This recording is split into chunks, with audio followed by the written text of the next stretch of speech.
Dalam senja yang perlahan tenggelam, seorang pria berpenampilan lusuh tiba-tiba muncul di hadapan seorang gadis kaya yang hanya bisa duduk membeku di kursi rodanya.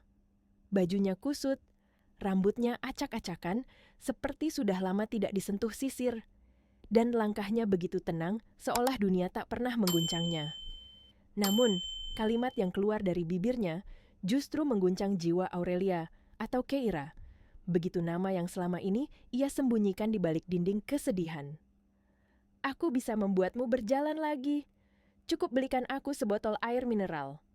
Suara itu jatuh seperti petir di tengah keheningan rumah besar keluarga Damar. Keira menatapnya lama sebelum akhirnya tertawa. Tawa pahit, tawa mengejek yang sudah lama ia gunakan sebagai tameng agar dunia tidak melihat betapa rapuh dirinya.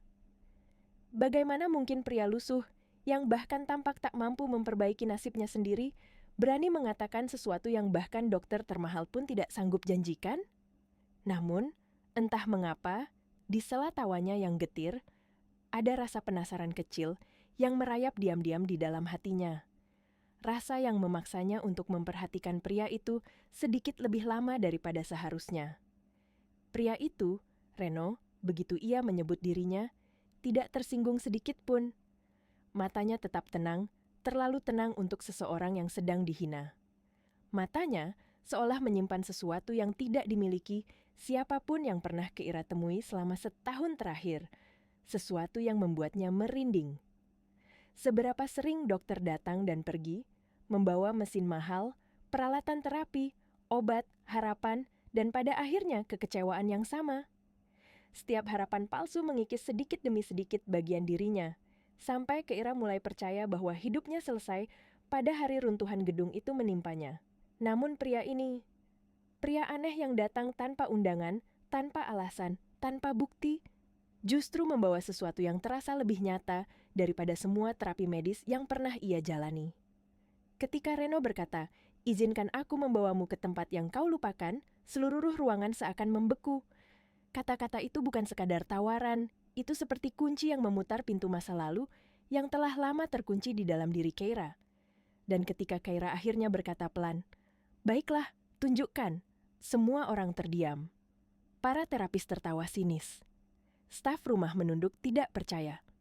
Ayahnya memandang dengan tatapan yang penuh putus asa, bercampur harapan yang sudah lama ia kubur.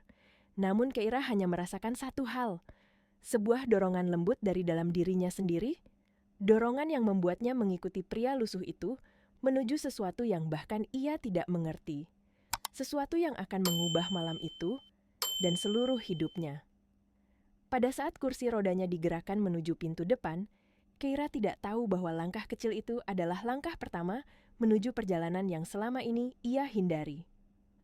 Perjalanan ke masa lalu yang ia kubur dalam-dalam, perjalanan menuju dirinya yang pernah hilang, perjalanan yang akan membawa luka, juga keajaiban. Dan dalam hati kecilnya, Keira bertanya pada dirinya sendiri, "Jika aku benar-benar bisa berjalan lagi, apa yang akan terjadi padaku?" Rumah besar milik keluarga Damar berubah seperti pusat medis paling mewah pagi itu.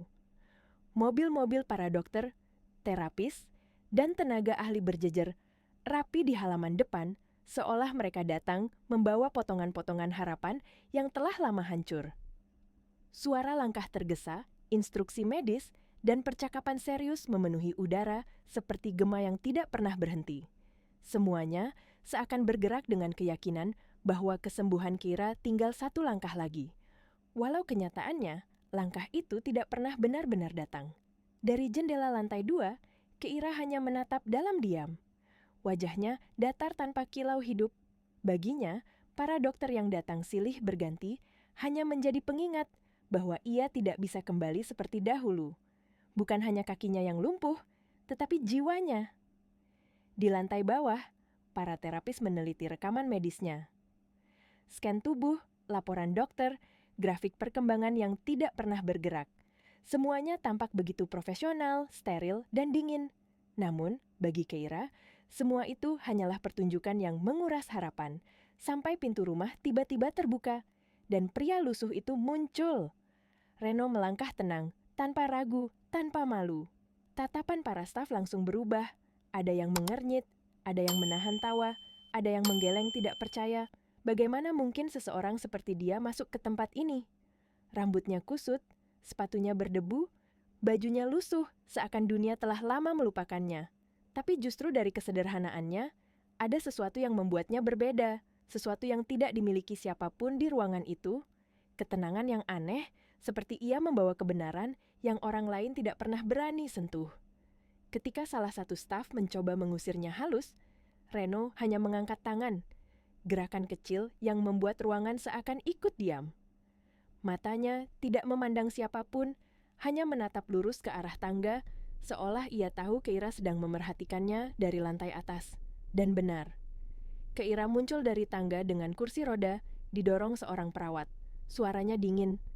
Biarkan dia bicara, ruangan itu langsung sunyi. Reno menatap Keira. Tatapannya bukan tatapan dokter yang memeriksa luka, bukan tatapan iba, bukan tatapan seseorang yang ingin mencari keuntungan. Tatapan Reno menembus jauh, seakan ia sedang menatap bagian Keira yang selama ini terkunci rapat. Bagian yang tidak dilihat siapapun selama setahun penuh. Lalu, dengan suara yang rendah namun tegas, ia berkata, "Kau bisa berjalan lagi." Para terapis menahan tawa. Beberapa bahkan benar-benar tertawa. Keira menatapnya lama, lalu tertawa kecil, tawa dingin yang penuh luka. "Serius? Semua dokter terbaik sudah menyerah, dan kau, orang yang bahkan tidak bisa memperbaiki bajumu sendiri, berkata bisa menyembuhkanku?" Reno tidak tersinggung, tidak ada marah, tidak ada gengsi. Ia hanya memiringkan kepala sedikit dan menjawab pelan, "Aku hanya perlu satu hal, izinkan aku membawamu ke tempat yang kau lupakan." Kata-kata itu membuat jantung Keira seperti terhenti. "Tempat yang kau lupakan? Tempat apa? Kenapa dia tahu?" Dalam detik itu, rasa penasaran kecil di hatinya berubah menjadi tarikan halus yang sulit ditolak. Sesuatu dalam diri Keira, sesuatu yang sudah lama mati, seolah hidup kembali walau hanya sedikit. Dan saat ia akhirnya mengangguk pelan dan berkata, "Baiklah, tunjukkan padaku." Seluruh ruangan terdiam. Para dokter memandangnya seolah ia sudah gila. Ayahnya menatapnya dengan kebingungan dan rasa takut. Perawatnya hampir kehilangan kata-kata, tapi Keira tidak peduli. Dalam hatinya, ia merasakan sesuatu yang sudah sangat lama hilang. Sebuah langkah kecil menuju harapan, atau mungkin menuju kebenaran pahit yang menunggu di masa lalunya. Dan Reno hanya tersenyum tipis, seolah sejak awal ia tahu bahwa Keira akan mengatakan ya. Perjalanan itu dimulai dengan langkah-langkah yang terasa begitu asing bagi Keira. Bukan langkah kakinya, karena itu masih mustahil, tetapi langkah roda kursi yang berderit pelan saat perawat mendorongnya keluar rumah besar itu.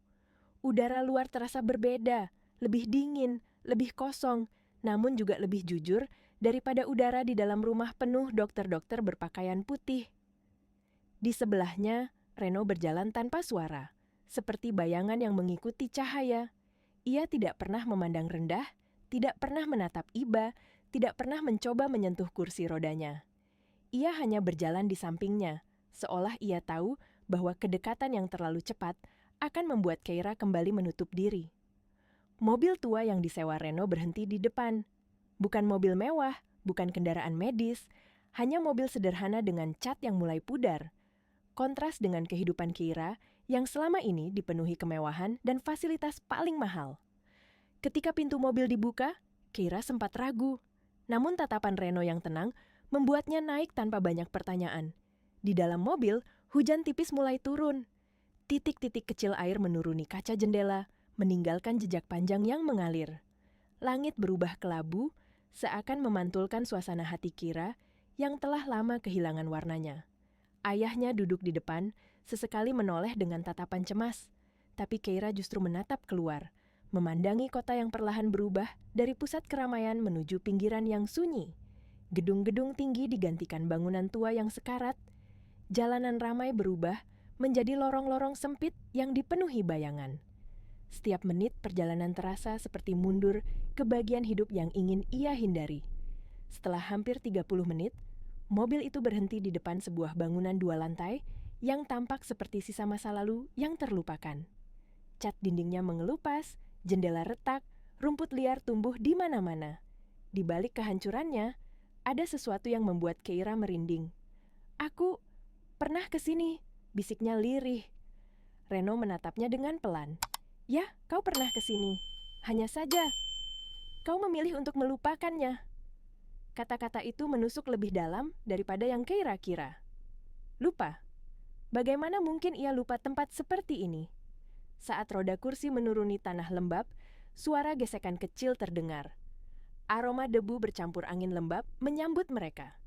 Mereka memasuki bangunan itu, dan di dalamnya kegelapan tua menyelimuti setiap sudut, hanya diterangi cahaya tipis dari celah jendela retak. Langkah mereka seperti gema masa lalu yang hidup kembali. Keira memperlambat napasnya. Ada sesuatu di tempat ini, sesuatu yang familiar tapi menyakitkan. Sesuatu yang ingin ia ingat, namun di saat yang sama ingin ia lupakan. Reno berjalan di depan, melewati dinding-dinding penuh coretan lama dan poster kusam dari kegiatan sosial yang telah lama mati. Tangga rapuh berderit ketika mereka menaiki lantai 2. Setiap deritannya seperti memanggil kenangan yang terkubur. Dan di lantai 2, di antara cahaya matahari yang masuk dari atap yang bolong, terdapat satu benda yang langsung menarik napas Keira. Sebuah bingkai kayu tua, miring, berdebu, tergantung sendirian di dinding retak. Reno berdiri di depannya seperti seseorang yang sedang menghadapi sesuatu yang sakral. Ia mengusap debu di sudut bingkai itu dengan hati-hati, dan perlahan isi di dalamnya tersingkap. Keira menutup mulutnya. Kertas coklat kusam dengan tulisan tangan remaja terpampang jelas di sana. Tulisan itu berantakan, tidak rapi, tapi penuh keyakinan yang tidak lagi ia rasakan dalam dirinya. "Aku ingin membangun tempat aman bagi orang-orang yang tidak punya rumah." Keira, 15 tahun, hanya itu, hanya satu kalimat. Namun kalimat itu menghantamnya seperti dunia yang runtuh untuk kedua kalinya. Dadanya terasa sesak, matanya panas. Ia menulis itu. Ia pernah bermimpi sebaik itu. Ia pernah ingin menyelamatkan dunia. Lalu kenapa ia tidak ingat? Reno memandangnya, suaranya rendah, tidak memaksa. "Kau yang menulis ini, Keira, sebelum dunia merusakmu, sebelum tragedi itu mematahkanmu." Air mata jatuh satu persatu tanpa ia sadari. Keira menatap kata-kata itu seperti menatap jiwa yang telah lama ia kubur. Dan untuk pertama kalinya sejak tragedi itu, Keira merasa bagian paling dalam dirinya, bagian yang ia kira sudah mati, perlahan bangkit kembali, memanggilnya pulang. Keira memandangi bingkai tua itu lama sekali, seolah dunia berhenti berputar di sekelilingnya. Ruangan yang remang, dinding yang retak, debu yang menari di udara, semuanya menghilang. Yang tersisa hanya satu hal. Tulisan remaja yang kini terasa seperti tamparan keras yang menembus sampai ke bagian terdalam jiwanya. "Aku benar-benar menulis ini," suaranya bergetar seperti seseorang yang baru saja menemukan potongan dirinya yang hilang. Damar berdiri di belakangnya, matanya berkaca-kaca melihat reaksi putrinya. "Kau menulis itu saat berusia 15 tahun, ucapnya pelan, nyaris seperti bisikan. "Waktu itu, kau sangat aktif dalam kegiatan sosial. Kau punya hati yang besar sekali." Keira menggeleng pelan, seakan menolak apapun yang baru saja ia lihat. Ia merasakan sesuatu yang familiar, namun asing sekaligus. Suatu rasa yang dulu begitu terang dalam dirinya, tetapi kini tertimbun begitu dalam oleh rasa bersalah dan trauma.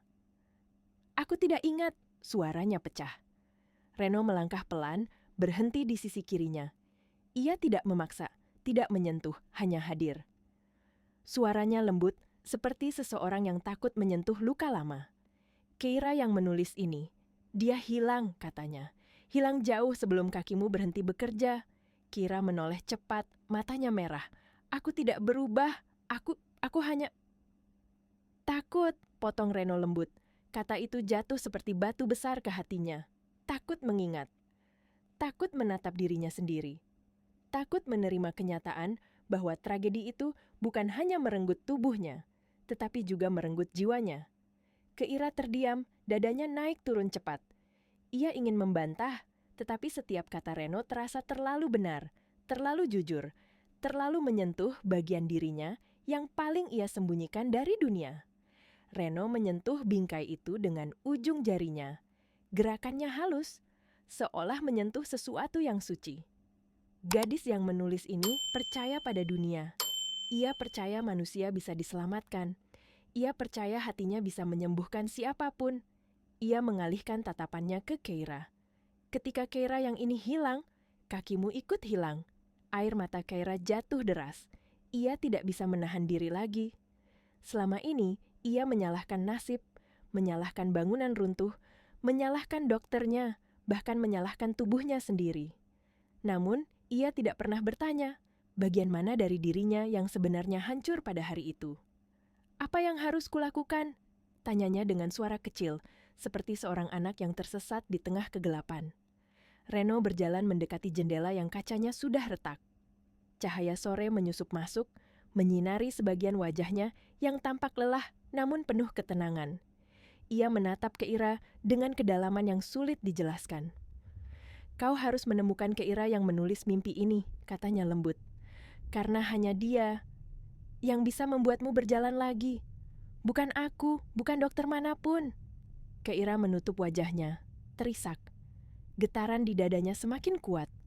Bukan rasa takut, tetapi sesuatu yang sangat asing baginya. Harapan yang baru lahir kembali. Reno berlutut sedikit. Matanya sejajar dengan kursi roda Keira. Ia tidak menyentuhnya. Ia hanya hadir. "Kakimu tidak lumpuh karena tubuhmu rusak, Keira," ucapnya pelan namun tajam. "Kakimu lumpuh karena hatimu berhenti melangkah." Keira mengangkat wajah, air matanya membasahi pipi, namun ada sesuatu yang berubah dalam tatapannya, sesuatu yang tidak ada sebelumnya, sesuatu bernama kehidupan.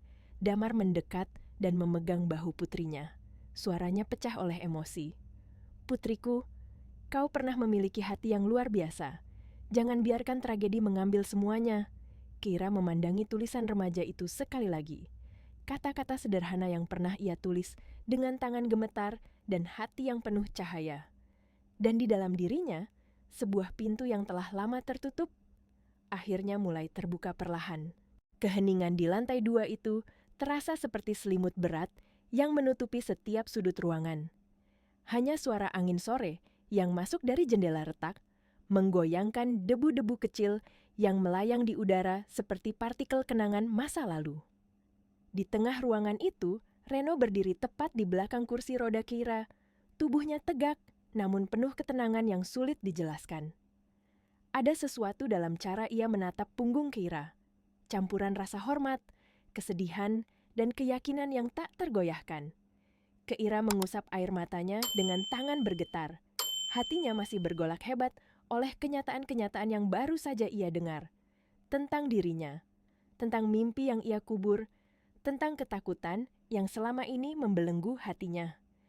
Dan kini, pria asing ini berdiri di belakangnya, mengatakan bahwa bagian tubuh yang ia anggap mati sebenarnya hanya tertidur.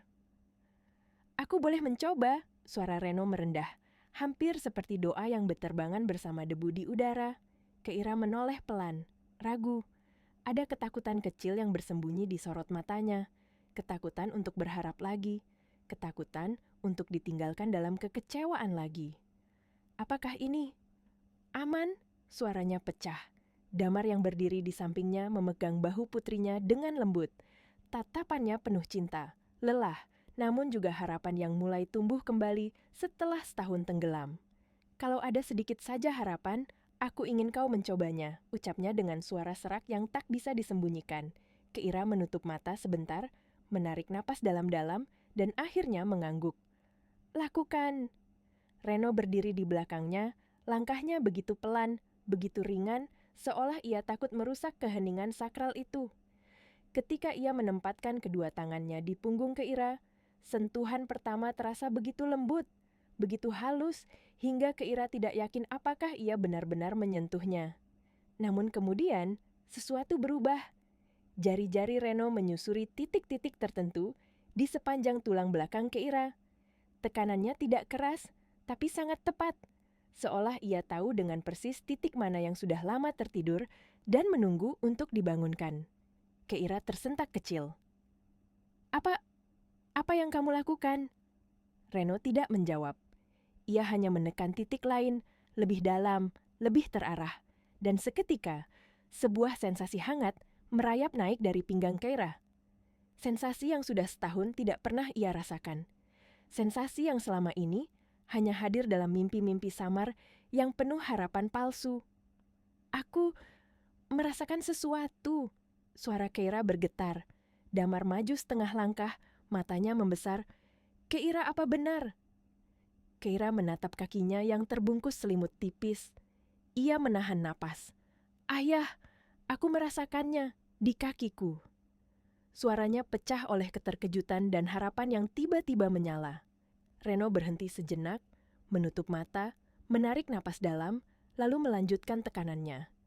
Tangannya bergerak seperti seseorang yang sedang menjahit kembali bagian tubuh yang robek. Tekanan ketiga membuat Keira menggigil. Gelombang hangat itu menjalar dari pinggang ke paha, dari paha ke betis, hingga pergelangan kaki. Sensasi yang telah ia kubur dalam rasa putus asa selama setahun penuh. Air matanya jatuh tanpa ia sadari. "Reno, apa ini benar? Apa aku tidak sedang berhalusinasi?" Untuk pertama kalinya, Reno turun setengah berlutut di sampingnya. Tatapannya penuh empati yang begitu dalam, membuat Keira hampir roboh oleh emosi yang terlalu besar. "Jangan takut," bisiknya. "Ini tubuhmu yang mengingat lagi." Keira menggigit bibirnya, menahan tangis. Tangannya gemetar. Jantungnya berdebar begitu keras, seolah tubuhnya baru saja dihidupkan kembali. Ketika Reno menekan titik terakhir, tekanan paling lama, paling kuat, Keira hampir tidak bisa bernapas. Arus hangat itu mengalir kuat dari punggung ke seluruh kaki, seperti ribuan percikan kecil yang membangunkan saraf-saraf yang selama ini terkunci. Kemudian sunyi, panjang. Sunyi yang membuat waktu berhenti. Keira menelan ludah. Aku bisa merasakan kedua kakiku. Ayah, Reno, aku benar-benar merasakannya." Damar menutup mulutnya, tubuhnya bergetar oleh tangis syukur yang tak mampu ia tahan. Reno bersandar pada dinding, napasnya sedikit berat, namun senyum kecil muncul di wajahnya. "Ini baru awal," katanya pelan. "Tapi itu cukup untuk membuktikan satu hal. Kakimu tidak mati. Yang mati hanyalah keberanianmu untuk percaya." Keira menutup wajahnya, menangis keras. Bukan karena sedih, tetapi karena untuk pertama kalinya sejak tragedi itu, ia merasa hidup. Dan dalam hatinya, api kecil bernama harapan akhirnya menyala kembali. Keheningan yang menyelimuti ruangan tua lantai 2 itu terasa seperti detik-detik sebelum dunia berubah.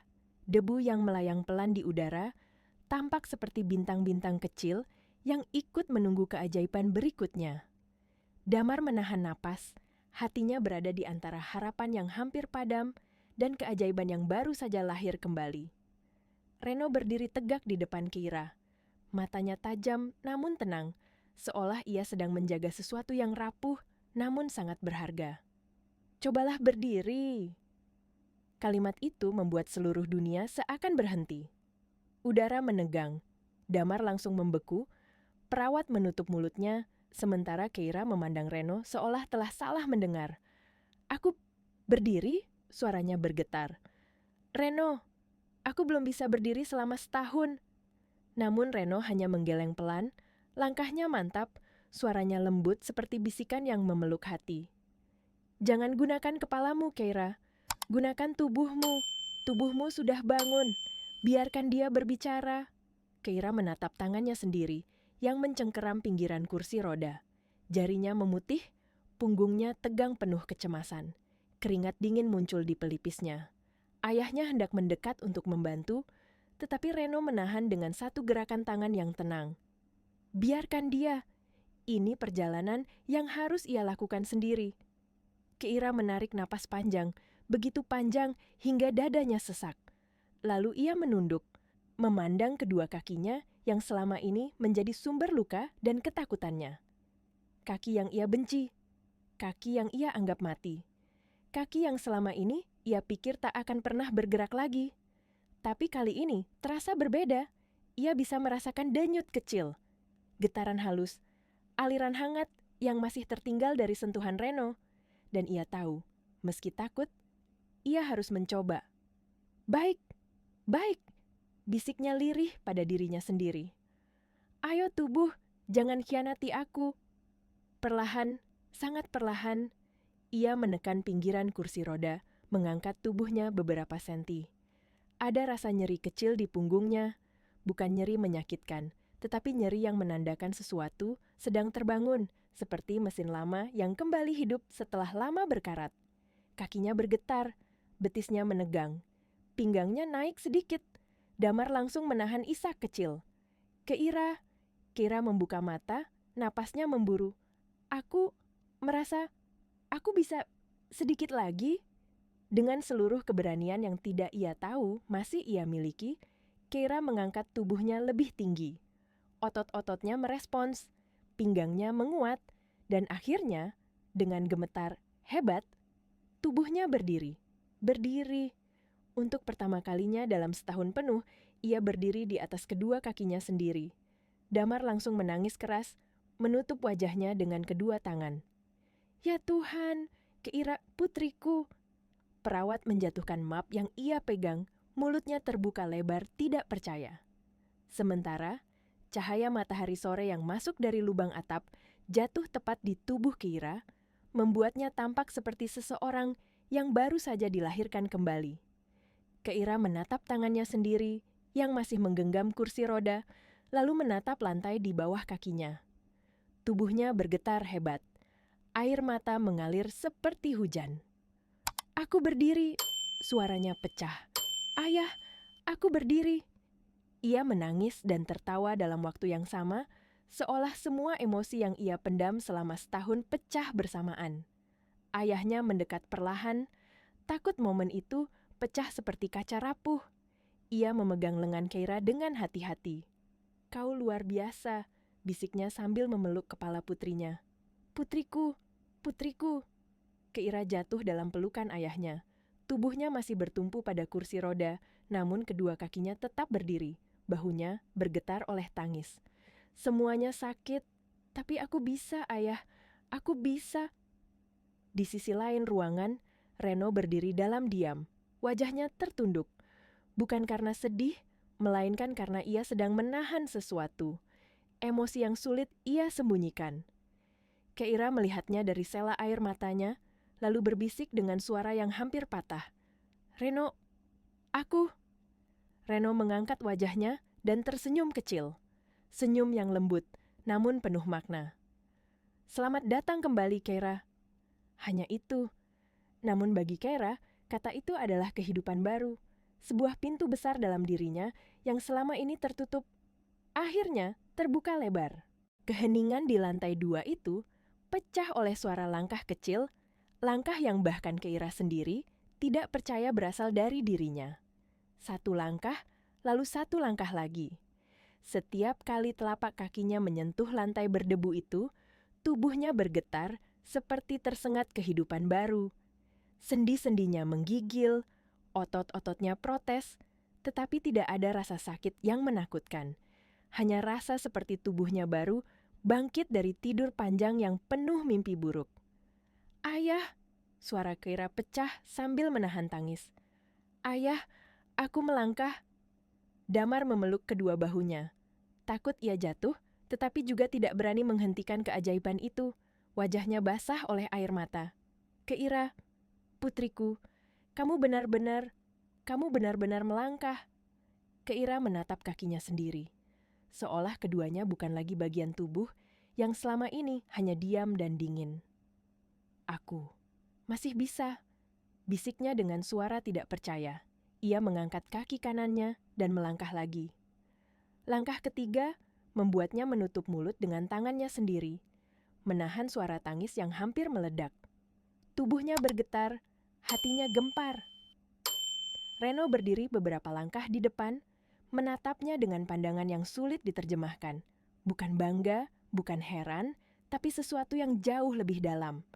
Sebuah pemahaman, sebuah luka, sebuah cinta yang tidak berani ia beri nama. Dengan suara pelan, hampir seperti angin sore yang menyusup lewat retakan jendela, Reno berkata, "Aku tidak menyembuhkanmu." Keira berhenti melangkah. Ia menatap Reno lewat tirai air mata. "Apa maksudmu?" Reno menundukkan kepala sedikit, suaranya lembut, namun menembus jauh ke dalam hati Keira. "Yang hilang adalah Keira yang dulu," katanya. "Aku hanya memanggilnya pulang." Perkataan itu membuat Keira merasakan sesuatu meletup dalam dadanya. Campuran sakit, lega, haru, dan rasa bersalah yang perlahan mencair. Ia mendekati ayahnya, lalu memeluknya erat. Memeluk seolah takut dunia akan kembali merenggut harapan darinya. "Ayah, aku takut," ia terisak. "Aku takut ini hanya mimpi." "Sayang," Damar memeluknya erat, suaranya pecah. "Ini bukan mimpi. Ini nyata, semuanya nyata." Keira memeluk ayahnya lama sekali. Tubuhnya masih gemetar hebat. Untuk pertama kalinya sejak runtuhan itu, ia merasa dunia tidak lagi memenjarakannya. Setiap detik ia berdiri terasa seperti pembebasan dari hukuman panjang yang tidak pernah ia pilih. Namun, di tengah kebahagiaan yang memenuhi ruangan itu, ada sesuatu yang mengusik perasaan Keira. Sesuatu yang membuat senyumnya goyah. Saat ia menoleh untuk berterima kasih, Reno justru menjauh. Ia mundur beberapa langkah, masuk ke bayangan ruangan yang remang. Tatapannya tidak lagi hangat seperti tadi. Ada beban di matanya, sesuatu yang berat, sesuatu yang ia sembunyikan. Damar melihat perubahan itu. "Reno, apa kau baik-baik saja?" Reno tersenyum kecil, tetapi senyum itu tidak sampai ke matanya. "Tidak apa-apa," katanya. "Aku hanya lega." Namun Keira tahu, lebih dari siapapun, bahwa itu bukan kelegaan biasa. Ada sesuatu yang patah dalam senyumnya. Ada sesuatu yang ia sembunyikan di balik ketenangannya. "Reno," Keira memanggilnya dengan suara pelan, hampir memohon. "Kenapa kau menjauh dariku?" Reno berhenti, tetapi tidak menoleh. "Karena ini perjalananmu, Keira," katanya lirih. "Bukan perjalananku." Keira mengerutkan kening, hatinya meremas, napasnya terhenti sesaat. "Apa maksudmu?" Reno menatap dinding retak, seolah melihat masa lalu di baliknya. "Aku hanya memastikan kau menemukan bagian dirimu yang hilang," ujarnya. "Tapi aku bukan bagian dari masa depanmu." Keira menahan napas, merasakan dadanya tiba-tiba kosong. Benarkah begitu? Benarkah setelah semua yang ia lakukan untuk membangkitkannya? Reno ingin menjauh. Namun sebelum ia sempat bertanya lebih jauh, Reno bergeser ke bayangan lantai 2 yang gelap, seperti seseorang yang sengaja menghapus dirinya dari cahaya. "Temukan Keira yang dulu," katanya pelan. "Dan setelah itu, kau tidak akan lagi membutuhkan seseorang seperti aku." Keira ingin mengejarnya, tetapi kedua kakinya masih terlalu lemah. Ia hanya berdiri gemetar, menangis dalam kebingungan, sementara Reno perlahan menghilang dari cahaya. Dan pada momen itu, di tengah kebahagiaan yang baru lahir, sebuah pertanyaan besar mulai menghantui Keira. Apa sebenarnya yang Reno sembunyikan? Malam turun perlahan, seperti tirai gelap yang menutupi bangunan tua itu. Setelah keajaiban yang terjadi sore tadi, Damar memutuskan untuk tinggal sebentar, ingin berbicara lebih jauh dengan Reno. Sementara, Keira sudah dibawa pulang oleh perawat untuk beristirahat. Kakinya masih terlalu lemah untuk bertahan lebih lama. Namun, Reno tetap di lantai 2, berdiri di depan jendela retak yang menghadap ke kota. Angin malam menyusup masuk, membawa aroma tanah basah dan debu yang menempel bertahun-tahun di dinding-dinding tua. Dari jauh, Damar memperhatikan Reno. Ada sesuatu pada cara pria itu berdiri. Bahunya tegang, napasnya berat. Tangan kanannya mengepal, seolah menahan sesuatu yang tidak ingin meledak. Bukan emosi yang terlihat di wajah, tetapi luka yang bersembunyi lebih dalam dari kata-kata. "Ada yang ingin kau katakan? Bukan?" tanya Damar akhirnya. Suaranya pelan, takut mengganggu keseimbangan emosional yang rapuh di dalam ruangan itu. Reno tidak menoleh. Ia hanya menutup mata sebentar, seakan mengumpulkan keberanian yang sangat berat untuk ia angkat. Lalu, ketika ia membuka mata kembali, suara itu keluar lebih lirih dari biasanya. "Terima kasih karena membiarkanku membantu Keira." Damar mengerutkan kening. Cara Reno mengatakannya terasa aneh, terlalu tenang, terlalu seperti ucapan perpisahan. "Reno, apa maksudmu?" Damar mendekat.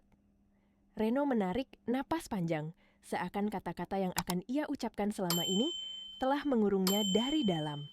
Ia merogoh saku jaket lusuhnya dan mengeluarkan sepotong kain kecil, kusut, kotor, seperti milik anak-anak. Damar menatapnya bingung.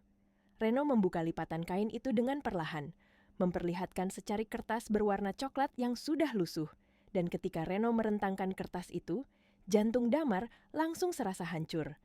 Itu adalah fotokopi tulisan Keira usia 15 tahun. Tulisan yang sama dengan yang mereka lihat di dinding tadi. Tulisan tentang tempat aman bagi orang-orang yang tidak punya rumah.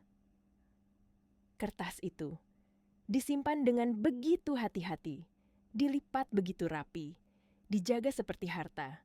Reno menyentuh tulisan itu dengan ujung jarinya, suaranya pecah. "Adit, adikku, menyimpannya setiap hari." Damar terdiam, napasnya tercekat. "Adit," Reno mengangguk, wajahnya menegang oleh rasa sakit yang sudah lama ia kubur. "Kami terjebak di gedung yang runtuh itu, Pak Damar." Suara Reno mulai bergetar. "Kami sedang lewat, hanya ingin berteduh. Kami tidak tahu gedung itu rapuh." Ia menelan pil pahit dalam tenggorokannya, lalu melanjutkan dengan suara yang hampir pecah. "Aku selamat, karena serpihan atap menahan balok baja yang hampir menghancurkan tubuhku. Tapi adikku tidak seberuntung itu."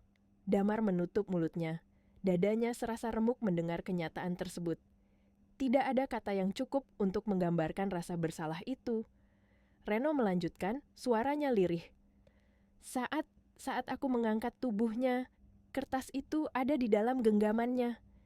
Ia memejamkan mata, menahan gelombang emosi yang meluap. Dia memegang tulisan Keira, tulisan tentang mimpi itu, mimpi tempat aman. Damar merasakan lututnya hampir lemas. "Reno, aku tidak tahu. Aku sangat menyesal." Namun, Reno menggeleng pelan. "Jangan salahkan dirimu. Aku tidak menyalahkan siapapun." Ia tersenyum pahit, senyum yang penuh luka. "Adit selalu bilang, suatu hari ia ingin bertemu gadis yang menulis ini." Ia memanggil Keira. "Mbak Malaikat." Ia bilang, "hanya orang berhati besar yang bisa menulis hal seperti itu."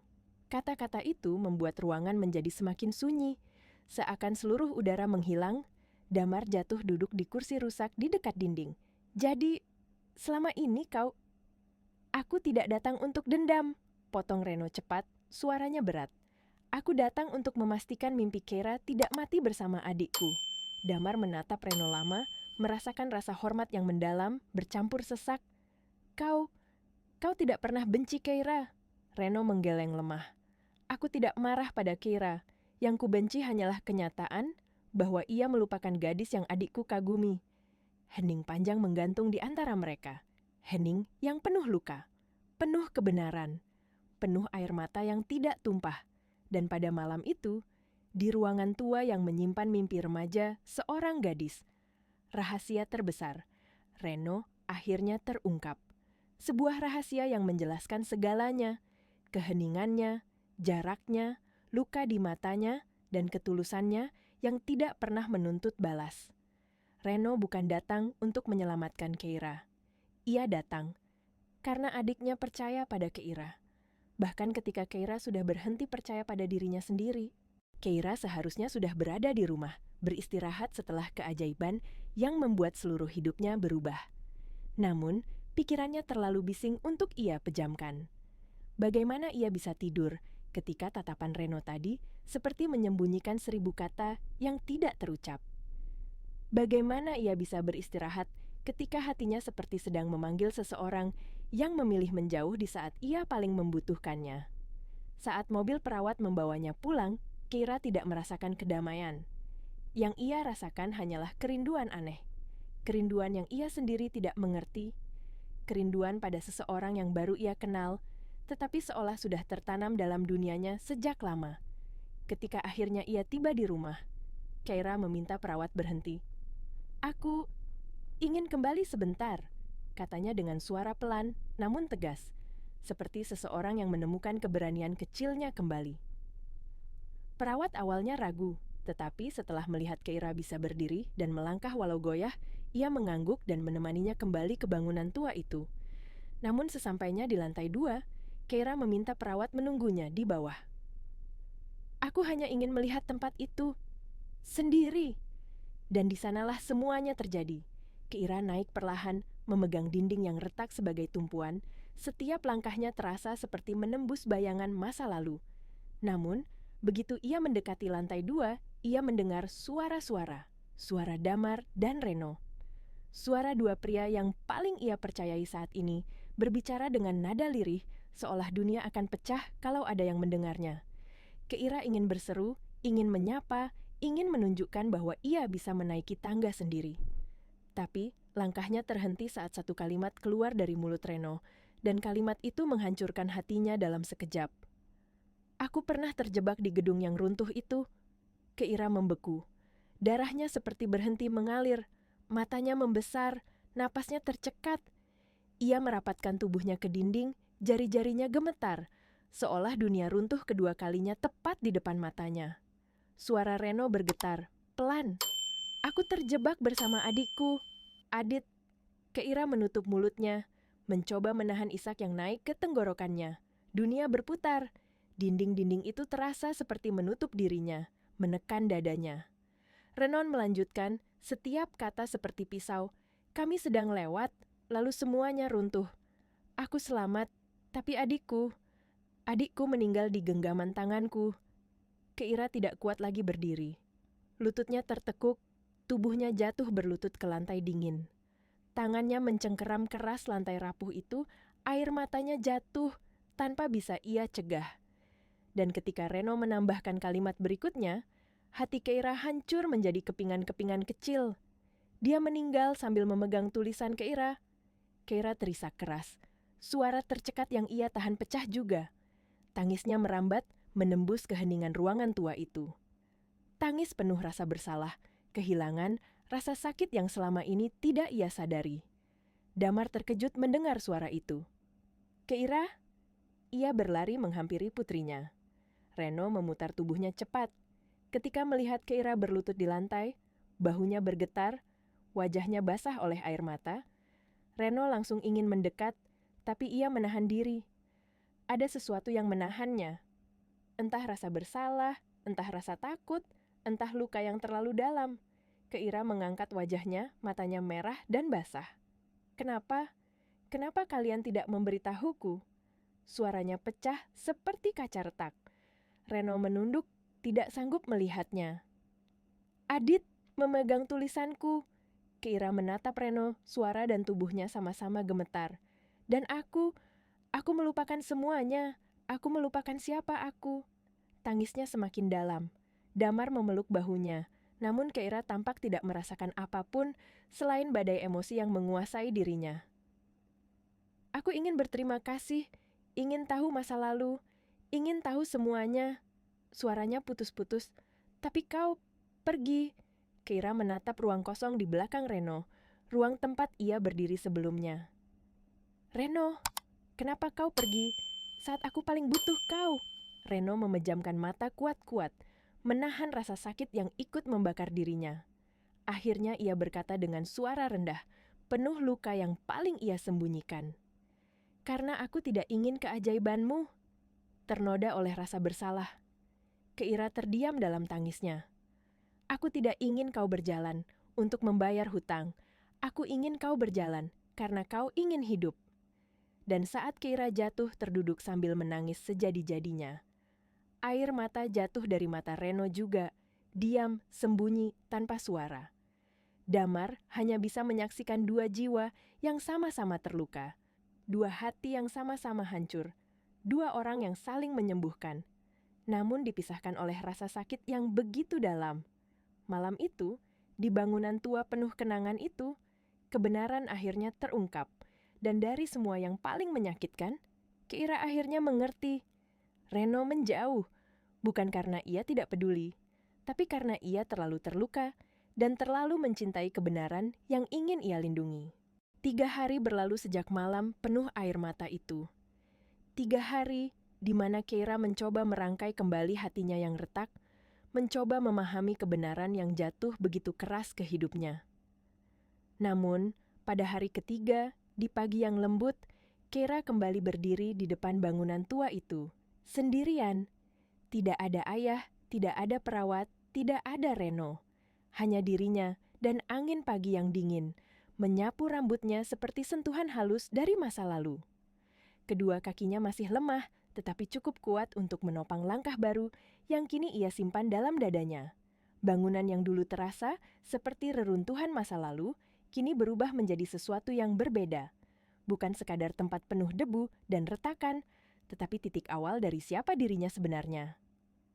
Keira melangkah naik ke lantai 2 dengan perlahan, tangga kayu yang tua berderit di bawah pijakannya, mengirimkan gema nostalgia menyusuri seluruh ruangan. Dan ketika ia sampai di depan dinding yang pernah memajang tulisan lamanya, Keira berhenti. Bingkai lusuh itu masih menggantung di tempatnya, seakan menunggunya pulang. Keira menyentuh permukaan kacanya yang kusam. Jemarinya gemetar, bukan karena lelah, tetapi karena rasa yang begitu dalam, begitu manusiawi. Dengan suara lirih seperti doa, ia berbisik, "Aku yang dulu, aku kembali." Kalimat sederhana itu menggetarkan seluruh tubuhnya, karena kali ini ia benar-benar merasakannya.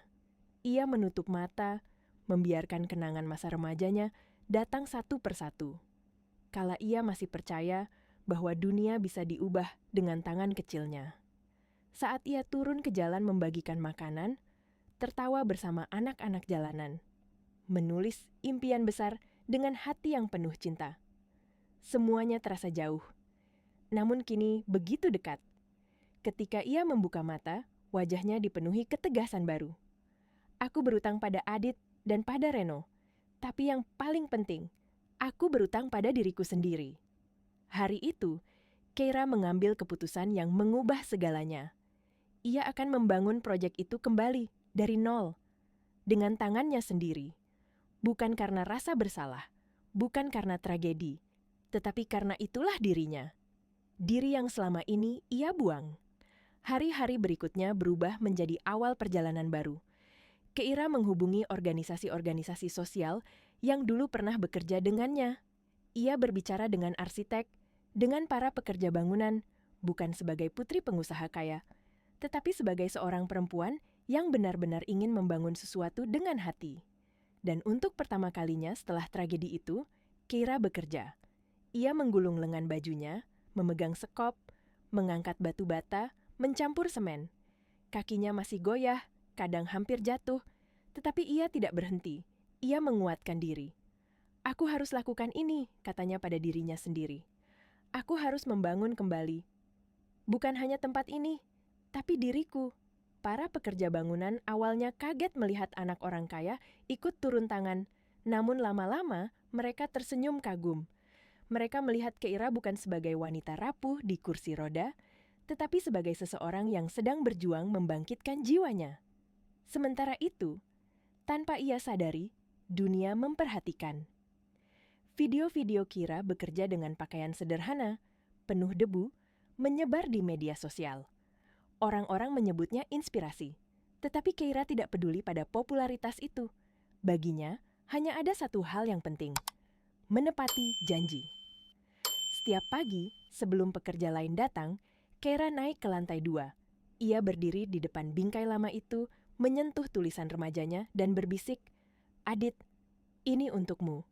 Reno, aku tidak akan mengecewakanmu." Dan Keira, bertahanlah. Hari berganti minggu, minggu berganti bulan. Bangunan itu perlahan berubah. Dari reruntuhan menjadi struktur baru, dari tempat kosong menjadi rumah harapan, dan perlahan Keira berubah bersama setiap paku dan batu bata yang ia sentuh. Ia bukan lagi gadis rapuh yang terikat kursi roda, ia bukan lagi korban tragedi. Ia kembali menjadi Keira yang pernah hilang. Ketika proyek itu selesai 3 bulan kemudian, bangunan itu berdiri megah. bukan sebagai simbol kekayaan, tetapi sebagai simbol cinta dan luka yang akhirnya sembuh. Keira menamainya Rumah Aman Aditya sebagai penghormatan kepada adik Reno. Hari peresmian tiba, sorotan kamera, senyum tamu-tamu penting, tepuk tangan. Semua terasa seperti dunia menyambutnya kembali. Tapi Keira tetap rendah hati. Ketika wartawan bertanya apa motivasinya membangun tempat itu, ia hanya menjawab dengan lembut, "Motivasiku adalah seseorang yang percaya pada mimpiku, bahkan ketika aku sendiri melupakannya." Senja mulai turun ketika acara selesai. Tamu-tamu pulang satu persatu. Namun Keira tetap berdiri di halaman, menatap langit malam yang dihiasi bintang-bintang kecil. Angin malam menyusup lembut, menyibak rambutnya, membawa ketenangan yang belum pernah ia rasakan selama bertahun-tahun. "Reno," bisiknya pelan. "Di mana kau?" Dan seolah alam mendengar panggilannya, dari kejauhan, Keira melihat bayangan seseorang. Sosok berjaket lusuh, cara berjalan yang ia kenal, tatapan yang tidak pernah ia lupakan. Reno. Sosok itu berhenti sebentar, seakan mendengarnya. Tapi ia tidak menoleh. Ia hanya berdiri dalam diam, lalu melangkah pergi, masuk ke kegelapan lampu-lampu jalan. Keira mencoba mengejarnya. Kakinya masih lemah, tetapi hatinya kuat. Namun, ketika ia sampai di tempat Reno berdiri, sosok itu sudah menghilang. Hanya angin malam yang tersisa. Keira menatap gelap kota itu dan tersenyum. Tidak ada air mata, tidak ada kesedihan, hanya syukur. "Terima kasih karena sudah mengembalikan langkahku. Terima kasih karena mengembalikan diriku." Ia memejamkan mata. Ia bisa merasakannya. Bukan kehadiran fisik Reno, tetapi jejaknya. Jejak seseorang yang memilih melihat dirinya saat semua orang hanya melihat lukanya. Keira membuka mata lagi, menatap bangunan besar yang kini dipenuhi cahaya. Rumah Aman Aditya, tempat harapan lahir dari rasa sakit. Dan malam itu, dengan langkah kaki yang kini menjadi miliknya sendiri, Keira berjalan pulang, membawa senyum yang belum pernah ia rasakan selama bertahun-tahun. Ini bukan akhir. Ini adalah awal dari hidupnya yang baru.